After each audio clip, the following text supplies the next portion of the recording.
కొల్లాపూర్ మామిడి రైతు కన్నీరు పెడుతున్నాడు.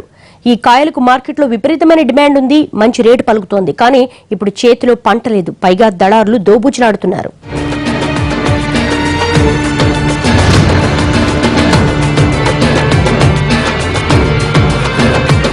నూజివీడు, బంగినపల్లి తర్వాత అత్యంత ప్రాచుర్యం ఉన్న మామిడి రకం కొల్లాపూర్. మహబూబ్నగర్ జిల్లా కొల్లాపూర్ పరిసరాల్లో పండే మామిడి పంటకు విదేశాల్లో సైతం మంచి డిమాండ్ ఉంది. ఇక్కడ దాదాపు 6,000 హెక్టార్లలో తోటలున్నాయి.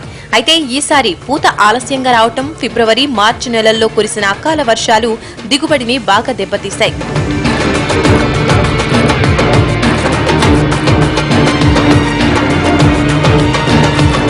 నిరుడు పండిన పంటలో 25% మాత్రమే ఈసారి వచ్చింది.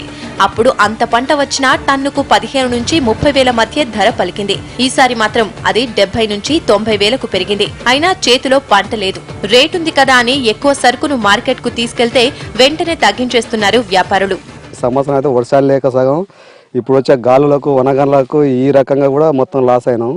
ఈ మామిడి తోట గురించి కూడా కేసీఆర్ ద్వారా మీ అధికారులను పంపించి ఇది పైకి తీసుకుపోయి మాకేమైనా సాయం చేస్తే బాగుంటుందని ఆశిస్తున్నాం.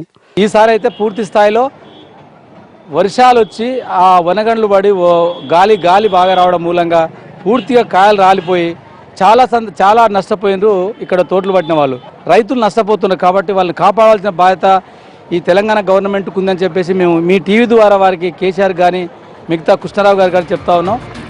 అకాల వర్షాలకు పంట నష్టపోయిన రైతులకు పరిహారం వచ్చే అవకాశం ఉన్నా నిబంధనలు వెక్కిరిస్తున్నాయి.